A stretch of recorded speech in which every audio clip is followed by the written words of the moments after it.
All right, guys. Hope all is well with everyone at Shelton FC, and we're enjoying the content we've been providing so far.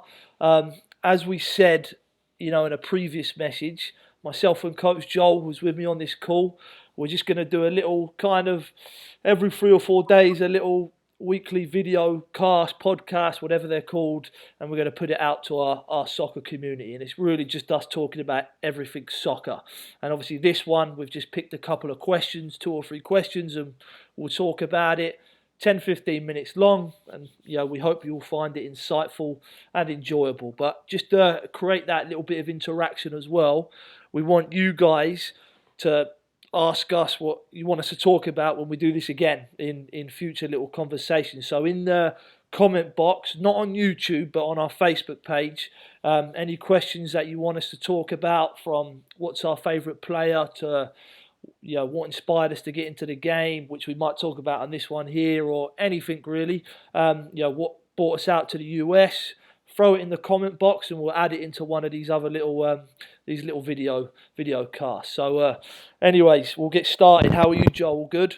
I'm doing well, thank you. Doing well. Fantastic. Glad to hear it. Obviously, because we're social distancing, hence why we're doing it like this and not in person. But it's all good. It's all good. We hope everyone and their families are well. All right, Joel, let's get this going. Well, I guess the first thing we'll talk about, and just so everyone knows, we actually already did this once as well. So this is take 2, so it should go smooth. I guess our first question will be really, what inspired you into playing the game of soccer in general? I'm assuming it was when you was back home in the UK when you were younger. Yeah. So I originally didn't start playing until I was about 10 years old. The inspiration for me came from my parents, from my dad. Yeah. He kind of got me into playing. He played a lot when he was younger at a good level. And then he kind of retired from playing and went into refereeing. Yeah. So he's always been quite passionate about soccer. Always been involved with it, whether that's like a little bit of coaching as well. But like mainly he went to refereeing after retiring. Kind of like how some of these young kids that play at like U15, U16, going to refereeing at the rec levels. That's kind of what my dad did to start with. He started refereeing at the youth levels and then went into like refereeing senior games. And that kind of became my inspiration, really. He kind of got me into soccer. Yeah. From a point where I kind of wasn't really interested in it. And then all of a sudden, his passion kind of took hold of me as well. And yeah, that's kind of what got me into it. Oh, happy days. And then how did your career blossom from there, Joel? I'm assuming, obviously, neither of us made it as the professional player, but I'm sure at some stage we both had aspirations too, and got some way up the ladder. So how was your journey on there? Yeah. So started at like about 10, played for my local team, which was like Kirby Stephen Jr., similar to like what SYSO is. And then from there, got selected to represent my county team, or like the state team, Westmoreland. So played for them at U16, U18 level, and then played a little bit of semi-pro in kind of the non-leagues back home.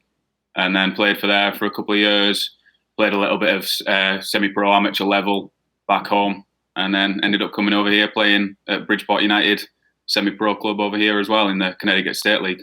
Yes, and just on that note, obviously, Coach Joel plays for Bridgeport United, as he said. I know their season will hopefully get underway again this spring, or it could be the fall, right? Yeah. So, we'll see. We don't know about that just yet. Yeah. But the career is ongoing. Yes. I know you had a pretty successful first season with those guys, right? Yeah. We were 7-1 off our first season in the fall, and that's the continuation. So we do the spring season, and then we do the fall season, and then go into the spring season, and then have the playoffs afterwards. So it'll probably be a continuation, probably fall to fall this year, I would think, but unless they can get it in, but kind of we'll see how that goes. Happy days. If I still had the legs, I'd love to still play at that level, but not anymore, I'm afraid. But I guess my path, Joel, was similar to yours. Again, inspired by my dad, who played at a decent semi-pro level and still played whilst I was a kid, and then became my coach when I was playing general grassroots. And then, likewise, when I realised I wasn't going to make it into the pro game at 16 or 17, and dropped out of kind of the professional setup of academy. Worked my way up the pyramid on the semi-pro ladder, got to a pretty decent level, and like you said, earning a little bit of money on the side, playing alongside doing my full-time job, which was teaching physical education and coaching at the time, which we'll delve into those aspects probably on another cast about other jobs and stuff we've had or coaching pathways. And then obviously came out to the US when I was 22 and really pretty much retired from playing competitively since then, because coaching kind of took over that mantle, which is something I thought I'd never do because, before coming out to the US, my main goal was just play, and coaching was a kind of second thought then, which was, interested to see how things change. And as we both know, I still get to play every now and again in our in sports league with our Yes Soccer or Shelton FC co-ed team, which has been quite successful in the past. So hopefully we get that going again soon in the spring. But I guess both of us, our fathers were a big influence on us in our playing careers, which I think is the same for a lot of people. But I guess we have to give the mothers a shout out as well, as it's Mother's Day. But my mum was very sporty, but wasn't a soccer player, but was definitely very supportive of my playing, as I'm sure yours was as well, Joel. Yeah. So happy Mother's Day to all mothers as well out there. So all right, so I guess what we'll do, Joel, we don't want to make this podcast too long. So I know we were in the original one, we delved into what got us into coaching, but I actually reckon we should save that one as a starting point for our next kind of video, our video log. So we'll finish it off with, and again, you got to remember your team here. Just so everyone can know a little bit about what kind of players we like and stuff like that, is if you had to pick your best five-a-side team, which we know five-a-side is a big thing in England, past or present players, who would you have in your team? And you've got to have at least one or more female players as well. I think with the growth of the female game, we need to have female players in there as well. It's even in England now, as before we came out here, women's soccer wasn't really a big game out there, but I know now, 8 years later, it's women's soccer in England is huge, like it is here in the US, and I think that'll be a good topic again for another video log as well. But go for it, Joel. Let's start with our keepers first.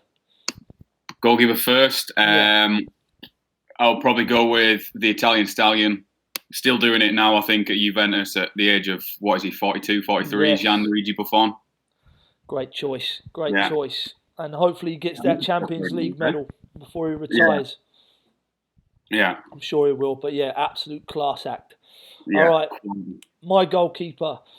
Oh, I nearly changed my mind, on what I went with my original pick, but I'm not going to. I'm going to stick with what I had, which was, and again, not a huge Liverpool fan, but I'm a big fan of their goalkeeper, Alisson, who's obviously the Brazilian national team goalie as well. He's an absolute unit, great goalie, and good with his feet as well, which in five-a-side on a small field is an important asset to have for a goalie, I think. So there we go, two solid goalies there. All right. So, nice. Joel, what formation are you going with here? With only four. I think I'm going to go with a 1-2-1, a diamond formation. All right, who's the bottom of your diamond? Bottom of the diamond, I'm going to go with my female player. Yeah. Absolute rock at the back at the World Cup for us. Quality right back, and I think she even got European Player of the Year, playing at Lyon at the moment. And she just has an absolute thunderbolt of a strike as well, and that's Lucy Bronze. Lucy Bronze, great choice. One of my favourite players as well in the female game. At the back. Yeah, absolute fantastic player. I actually think she plays as a right back or a defender, but I actually think she'd be a good centre mid as well. Yeah. So, but I'm sure there's a lot more to come from her in her career. All right, I'm going to do the same. Play a diamond. Again, I can't believe I'm choosing another Liverpool player here, but cannot not choose Virgil van Dijk. Again, John Terry, being a Chelsea fan, is my idol as a central defender, but we're talking five-a-side with the ball at your feet. I think Van Dijk not only would be a machine at the back, but he's going to cause a big attacking threat on that field as well. So big Virgil van Dijk goes in there for me at the bottom of the diamond. All right, Joel, your two kind of midfield players. Let's see if he's changed his mind from the last time, because this is the toughest one. I might have changed my mind a little bit. I'm going to go with Zinedine Zidane Oh, he has changed. Yeah. as one midfielder. Yeah. And my other, I'm going to go with Ronaldinho. Oh, Having a lot of flair in that middle. yes. That's what I mean. You know what? I mean, I don't think you can really pick too many better midfield players than that, but there's so many out there. But yeah, both absolute class acts.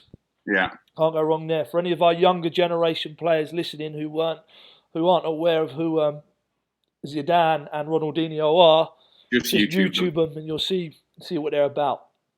All right, my two midfield players. Oh, I don't think I'm going to change from what I went with before. I'm probably going to stick with it. But there's a lot of good players out there. Again, I'm a Chelsea fan, so it's tough not to pick Chelsea players. But so one of them will be, again, one of my idols, Frank Lampard, now the Chelsea boss. Just, goal scorer, box to box. Again, just a work rate. Again, just had everything to his game. Not probably the most fancy of players, but he just did his job, scored goals, made things happen. And then my other player, who's more of a centre forward now. I know there's always the debate about Messi and Ronaldo, but for me, I'm a Ronaldo guy. As much as I, respect Messi as a class player, but Ronaldo, Portuguese Ronaldo, that is who I'm going for. I'm going to put him in the midfield as well. Just again, he's just a machine. Got everything to his game: technical ability, pace, knows where the goal is. Could probably do a good job defensively on a five-a-side field as well. So Frank Lampard and Ronaldo, I'm going for. And again, there's so many good players who missed out there. All right, Joel. So who's your target player? Centre forward, target player. Maybe not quite a target player, but player that's just going to keep it busy up top, can score a goal from anywhere as well. In my opinion, he is the best player in the Premier League, best striker in the Premier League, and that's Thierry Henry. Yeah, can't go wrong with Thierry Henry. Again, set the Premier League alight in his days at Arsenal. Yeah. Just a pure finisher, pace and skill. I think he's... Same as Ronaldo, started off as a winger and then came out as a centre forward as well later on. Is he coaching in the MLS now, somewhere? I think he is Montreal. Yeah, somewhere like that. Well, I hope he does well. Yeah. All right. So for me here, and obviously this is going to be my female player. And again, we'll do another team just made up of all female players on another vlog as well. But I'm going to go with, it's a tough one. Being out in the US where I kind of got inspired by the women's game when I first came out here, because as we said before, it didn't really exist in England as much, the women's game, before I came to the US. So I'm a big fan of what Abby Wambach did for the game. Obviously, Alex Morgan, both centre forwards. And then I'm, at present time, Carly Lloyd and obviously Tobin Heath, great players. But I'm going to go with an English player, though. And again, there's a few players out there. I'm a big fan of Fran Kirby, who plays for Chelsea ladies. And again, she's been out for a while, so I hope she comes back strong soon. But I'm going to go with a relatively newer player on the block in the women's game, because she went on loan last year to Liverpool, but now she's back at Chelsea and she banged in like 20 goals this year already. That's Bethany England, with a great last name as well. So Bethany England's going to be my target player up top. I reckon she's going to score a lot of goals, drop in the hole, look to link up well, get good service obviously from Lamps. Virgil van Dijk and Ronaldo as well. So I think we've both got two solid teams there, Joel. I think if they were to play against each other, it would be a nice battle if they did play. Yes, it would be indeed. But all right, I think that concludes our podcast for this week. I'm going to upload this evening, which is Sunday. So hopefully everyone will be able to enjoy it on their Sunday evening and take a listen. And again, comment on below on the Facebook, where we upload it onto our Facebook page, on stuff you'd like to talk about in our next one, which will probably be Wednesday, Thursday next week at some point. So we hope you all enjoyed this, guys. All right, and we'll speak to you soon. Take care, everyone. Peace out.